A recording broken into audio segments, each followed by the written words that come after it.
lagi masih di Lentera Minggu. Pak Yakobus, silakan dilanjutkan kembali. Salam, salam kasih, damai, dan sejahtera. Tuhan memberkati, menyertai, dan melindungi. Salve. Bapak, Ibu, Saudara-saudari yang terkasih dalam Yesus Kristus.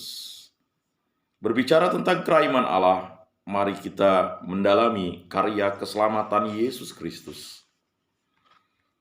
Sebagian besar karya Yesus yang dikisahkan di dalam Injil berupa mukjizat, penyembuhan, pengusiran setan, pembangkitan dari mati, pergandaan roti, mengubah air menjadi anggur. Tidak perlu diragukan bahwa Yesus sungguh melakukan mukjizat tersebut, karena karya mukjizatnya menjadi salah satu bukti dari jati diri Yesus sebagai Dia yang datang dari Allah. Namun begitu, mukjizat Yesus bukan sekedar tanda mengagumkan yang tanpa makna dan tujuan. Karya mukjizat Yesus bertujuan untuk menumbuhkan dan memperteguh iman. Bahkan sejumlah karya mukjizat Yesus membutuhkan adanya iman lebih dahulu. Mukjizat yang dikerjakan Yesus diawali dan diakhiri dengan iman kepercayaan dari mereka yang mengalami dan mereka yang menyaksikan. Tujuan selanjutnya dari karya mukjizat Yesus adalah untuk mewartakan siapakah Yesus itu dan membina iman kepercayaan umat. Karena tujuannya untuk mewartakan jati diri Yesus dan karya keselamatannya, mukjizat mempunyai ciri kerigmatis atau berfungsi sebagai media pewartaan. Dalam hal ini, karya mukjizat Yesus tidak dapat dilepaskan pula dari pewartaan kerajaan Allah. Artinya, dimaksudkan untuk membuktikan bahwa Allah sungguh hadir dan meraja di tengah umatnya. Kerajaan Allah sudah diambang pintu, zaman keselamatan sudah mulai tampak. Jika aku mengusir setan dengan kuasa roh Allah, maka sesungguhnya kerajaan Allah sudah datang kepadamu. Injil Matius bab 12 ayat 28, dan kita bisa baca di Injil Lukas bab 11 ayat 20. Saudara-saudari yang terkasih dalam Yesus Kristus, dalam memahami kerajaan ilahi, marilah kita memahami Yesus yang wafat dan bangkit. Akhir, tujuan, dan puncak kehidupan Yesus ialah dua peristiwa, yaitu Yesus yang wafat disalib dan mengalami kebangkitan. Bagi mereka yang tidak beriman kepada Yesus, hukuman mati salib yang ditanggungnya adalah sebuah konsekuensi dari tuduhan baginya sebagai pemberontak politik dan orang yang mengacaukan agama Yahudi. Ini adalah sebuah fakta sejarah yang tidak dapat diragukan. Penyaliban Yesus adalah peristiwa yang mengerikan dan memalukan, karena Dia dianggap sebagai seorang penjahat besar. Sebegitu ngerinya hukuman salib, sampai hukuman tersebut tidak boleh dijatuhkan bagi orang-orang Romawi.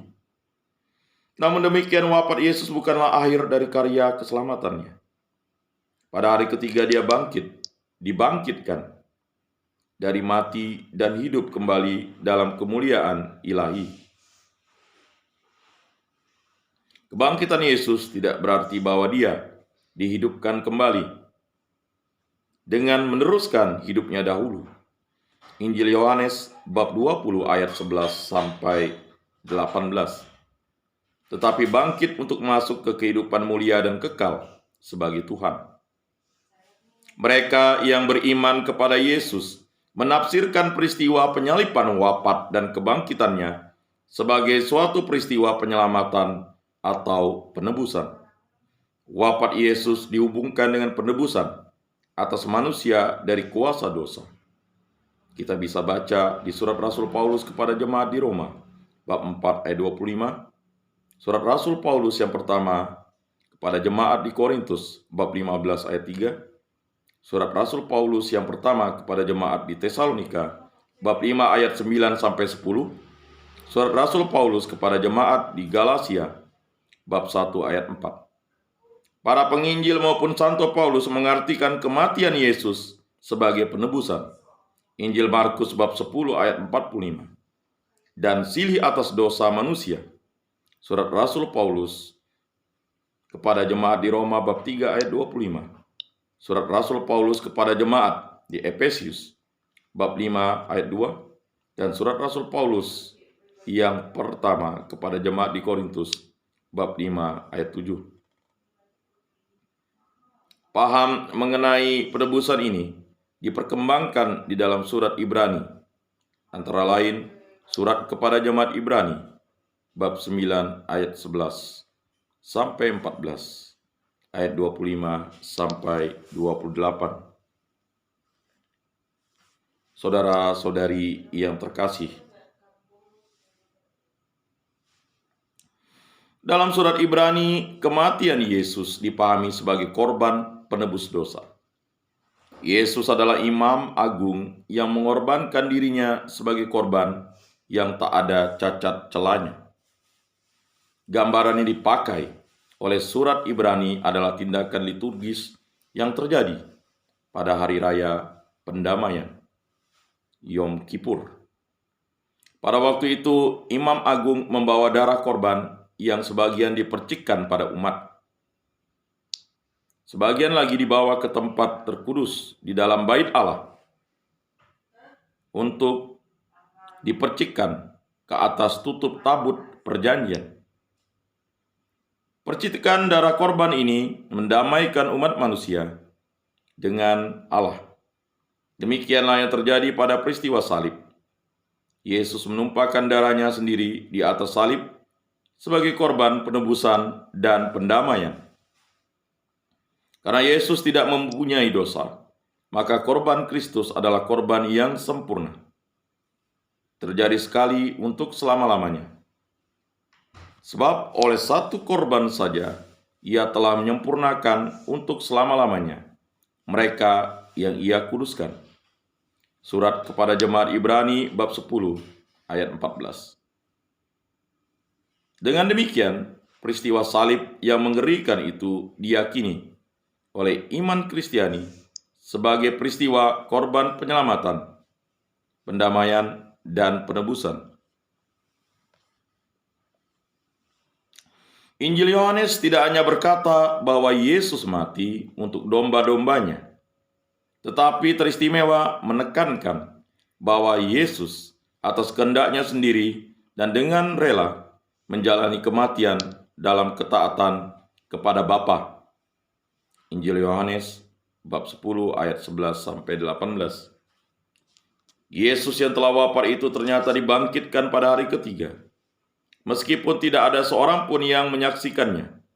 Namun, kebangkitan Yesus dalam perjanjian baru diakui sebagai peristiwa yang sungguh-sungguh nyata terjadi. Iman akan Yesus yang sungguh telah bangkit itu menjadi inti pewartaan Kristiani yang paling awal. Seperti dikhotbahkan oleh Petrus setelah menerima karunia Roh Kudus pada hari raya Pentakosta. Hai orang-orang Israel, dengarkanlah perkataan ini. Yang aku maksudkan ialah Yesus dari Nazaret, seorang yang telah ditentukan Allah dan yang dinyatakan kepadamu dengan kekuatan-kekuatan dan mukjizat-mukjizat dan tanda-tanda yang dilakukan oleh Allah dengan perantaran Dia di tengah-tengah kamu, seperti yang kamu tahu. Dia yang diserahkan Allah menurut maksud dan rencananya, telah kamu salibkan dan kamu bunuh oleh tangan bangsa-bangsa durhaka. Tetapi Allah membangkitkan Dia dengan melepaskan Dia dari sengsara maut, karena tidak mungkin Ia tetap berada dalam kuasa maut itu. Karena itu Ia telah melihat ke depan dan telah berbicara tentang kebangkitan Mesias. Ketika Ia mengatakan bahwa Dia tidak ditinggalkan di dalam dunia orang mati dan bahwa dagingnya tidak mengalami kebinasaan. Yesus inilah yang dibangkitkan Allah. Dan tentang hal itu kami semua adalah saksi. Kisah Para Rasul bab 2 ayat 22 sampai 24. 31 sampai 32. Saudara-saudari yang terkasih, inti dari khotbah Petrus tersebut adalah bahwa Yesus dari Nazaret, manusia historis yang menjalani, yaitu hukuman, kematian dengan cara disalibkan, yaitu dengan turun ke dunia orang mati, ternyata dibangkitkan sungguh-sungguh hidup dan menerima kekuasaan sebagai Tuhan yang mulia. Para pengikut Yesus mendapat kepastian tentang Yesus yang kini hidup berdasarkan pengalaman akan Roh Kudus. Kisah Para Rasul bab 3 ayat 12 sampai 16. Bab 2 ayat 24 sampai 34. Bab 4 ayat 8 sampai 11. Bab 5 ayat 30 sampai 33. Sesuai dengan apa yang dikatakan dalam kitab suci, peristiwa wafat dan kebangkitan Yesus bukanlah peristiwa yang mandiri, tetapi sudah dibuatkan di dalam kitab suci dan sesuai dengan rencana Allah. Kepastian mengenai Yesus yang telah bangkit ditandai oleh makam kosong dan penampakan-penampakannya di hadapan para murid. Kesaksian tentang penampakan Yesus dalam Injil Matius bab 28 ayat 9 sampai 10 dan ayat 16 sampai 20. Injil Lukas bab 24 ayat 13. Surat Rasul Paulus yang pertama kepada jemaat di Korintus bab 15 ayat 5 dan tentang makam kosong. Injil Markus bab 16 ayat 1 sampai 8. Merupakan pertanda ilahi yang meneguhkan iman kepercayaan umat Kristiani. Seperti telah dikatakan dalam kitab suci dan dinubuatkan oleh Yesus sendiri. Pembangkitan atau kebangkitan Yesus oleh jemaat Kristiani dipahami sebagai peninggian atau pemuliaan Yesus, pelantikannya sebagai anak manusia. Injil Matius bab 28 ayat 16 sampai 18, Injil Lukas bab 24 ayat 7. Pembuktian sebagai menjadi Mesias dan Tuhan. Kisah Para Rasul bab 2 ayat 34 sampai 36. Pelantikannya sebagai pemimpin dan juru selamat. Kisah Para Rasul bab 5 ayat 31. Anak Allah. Kisah Para Rasul bab 13 ayat 33 dan surat Rasul Paulus kepada jemaat di Roma bab 1 ayat 4. Dan imam besar, surat kepada jemaat Ibrani bab 8 ayat 1 sampai 4, bab 5 ayat 5 sampai 10. Kebangkitan Yesus sebagai peninggian atau pemuliaan dilengkapi dengan kisah kenaikan Yesus ke surga. Injil Markus bab 16 ayat 19. Injil Lukas bab 24 ayat 50 sampai 51. Kisah Para Rasul bab 1 ayat 9. Yesus menjadi juru selamat yang mengaruniakan Roh Kudus. Kisah Para Rasul bab 2 ayat 33. Mewartakan pertobatan dan pengampunan dosa. Kisah Para Rasul bab 5 ayat 31. Menurut Paulus, pembangkitan Yesus disebut sebagai Adam baru, mempunyai efek keselamatan bagi seluruh umat manusia. Surat Rasul Paulus yang pertama kepada jemaat di Korintus, bab 15 ayat 20 sampai 22. Surat Rasul Paulus yang kedua kepada jemaat di Korintus, bab 5 ayat 14 sampai 15. Bahkan kebangkitan Yesus menjadi jaminan kebangkitan umat manusia. Kita bisa baca dalam surat Rasul Paulus yang pertama kepada jemaat di Korintus, bab 15 ayat 20 sampai 23. Dan surat Rasul Paulus yang pertama kepada jemaat di Tesalonika, bab 4 ayat 14. Saudara-saudari yang terkasih, kita harus memahami bahwa Allah, Tuhan dan Tuhan Allah. Belas kasih Allah begitu besar kepada umat manusia, sehingga dianugerahkannya putranya yang tunggal. Kerajaan ilahi adalah sesuatu yang berasal dari Allah. Umat Kristiani yang beriman kepada Kristus meyakini Dia sebagai juru selamat dengan mengenakan padanya berbagai macam gelar. Hampir semua gelar Yesus mempunyai akarnya di dalam Perjanjian Lama. Ada sejumlah gelar yang berkaitan dengan karya Yesus bagi umat manusia, misalnya Mesias, Juru Selamat, Pemimpin pada kehidupan, Gembala. Dan ada gelar-gelar yang berkaitan dengan relasinya dengan Allah Bapa, hamba Tuhan, Nabi, anak Allah. Di dalam perjanjian baru, gelar-gelar Yesus telah bermakna fungsional, artinya untuk menjelaskan apa yang dilakukan oleh Yesus Kristus.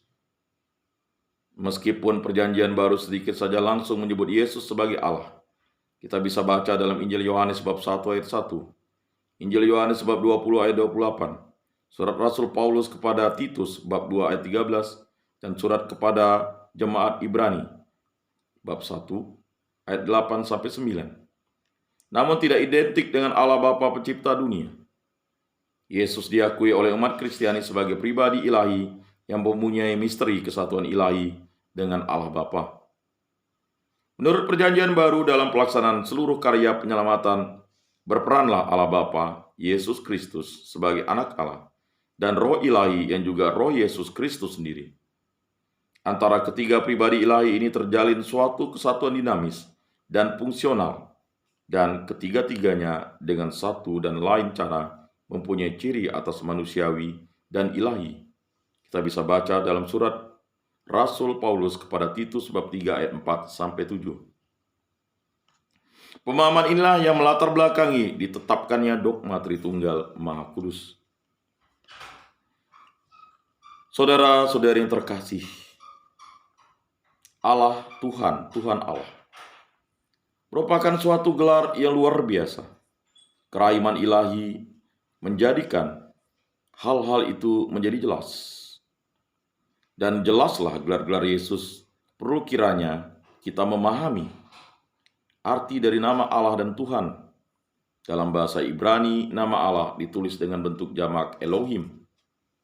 Sedangkan bentuk tunggalnya adalah El atau Eloah. Meskipun bangsa Israel menyembah Allah yang tunggal, monoteis, namun mereka tetap mempertahankan bentuk jamak dari nama Allah tersebut, yaitu Elohim. Di dalam bahasa Indonesia, nama Elohim diterjemahkan dengan Allah. Bahasa Inggris God, Latin Deus, Yunani Theos. Untuk membedakannya dari nama-nama dewa-dewi bangsa lain.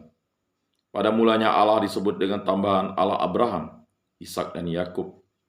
Di dalam pewahyuan namanya kepada Musa, nama Allah Israel adalah Yahweh.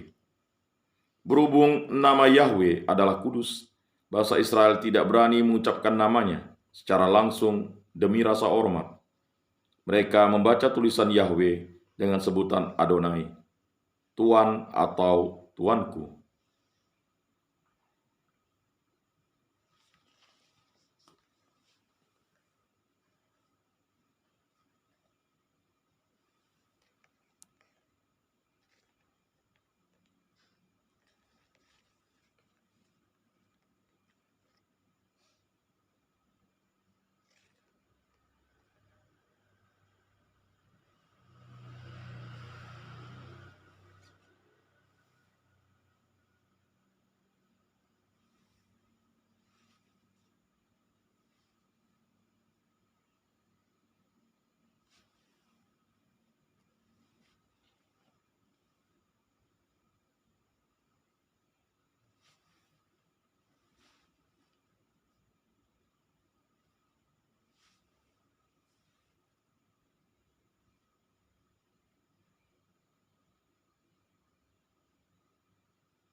Saudara-saudari terkasih, di dalam bahasa Indonesia, nama Elohim diterjemahkan dengan Allah. Bahasa Inggris God, Latin Deus, Yunani Theos. Untuk membedakannya dari nama-nama dewa-dewi bangsa lain, pada mulanya Allah disebut dengan tambahan Allah Abraham, Ishak, dan Yakub. Di dalam pewahyuan namanya kepada Musa, nama Allah Israel adalah Yahweh. Berhubung dengan nama Yahweh adalah kudus, bangsa Israel tidak berani mengucapkan namanya secara langsung demi rasa hormat. Mereka membaca tulisan Yahweh dengan sebutan Adonai, Tuan atau Tuanku. Sebutan Adonai terjemahan dalam bahasa Indonesia Tuhan, Inggris Lord, Latin Dominus, Yunani Kyrios, dapat dipakai untuk manusia maupun Allah. Di dalam bahasa Indonesia, kata Tuhan untuk menyebut Allah diberi tambahan H menjadi Tuhan. Supaya ada perbedaan dengan sebutan Tuhan yang dipakai untuk manusia. Oleh karena itu, jika dalam bahasa Ibrani ditulis Yahweh, Elohim, dalam bahasa Indonesia diterjemahkan menjadi Tuhan Allah. Tulisan Tuhan dipakai dengan huruf kapital karena menerjemahkan nama Yahweh yang amat dihormati. Gelar-gelar tambahan untuk Allah dalam Alkitab antara lain Yahweh Sabaoth, Tuhan bala tentara, El Shaddai, Allah Maha Kuasa, El Elyon, Allah Maha Tinggi, El Olam, Allah yang kekal, El Roy, Allah yang Maha Tahu, atau Allah yang melihat. Saudara-saudari yang terkasih dalam Yesus Kristus, kerahiman ilahi begitu besar kepada kita. Kita harus memahami bahwa Allah begitu besar dan luar biasa. Kerahiman ilahi merupakan suatu makna bahwa Allah memberikan kita suatu makna yang luar biasa. Begitu besar kasih Allah kepada umat manusia, sehingga dianugerahkan putranya yang tunggal untuk menyelamatkan umat manusia dan seluruh alam semesta. Dan kerahiman ilahi begitu besar sehingga Santa Faustina mendaraskan doa yang begitu luar biasa dan diwariskan kepada kita, di mana sumber kehidupan yaitu Yesus sendiri. Dan Yohanes mengatakan bahwa di dalam dia ada hidup. Injil Yohanes bab 1 ayat 4a. Demikianlah Lentera Minggu pada hari ini. Mari kita tutup dalam doa. Dalam nama Bapa dan Putra dan Roh Kudus. Amin. Allah Tritunggal yang Maha Kudus, kami bersyukur di hadapan-Mu. Karena karya agung-Mu kami dapat mendengarkan pewartaan-Mu dengan mendengarkan RRI Pro 1 Pontianak. Berkatilah kami semua agar menjadi pribadi yang selalu setia dalam kerahiman-Mu. Semua doa ini kami serahkan perantaraan Tuhan kami Yesus Kristus, yang hidup dan meraja, kini dan sepanjang segala masa. Amin. Dalam nama Bapa dan Putra dan Roh Kudus. Amin. Salam, salam kasih, damai dan sejahtera. Tuhan memberkati, menyertai dan melindungi. Salpe. Mari kita dengarkan satu pujian dari kerabat kerja RRI Pro 1 Pontianak, dan terima kasih atas kerjasama kerabat kerja RRI Pro 1 Pontianak.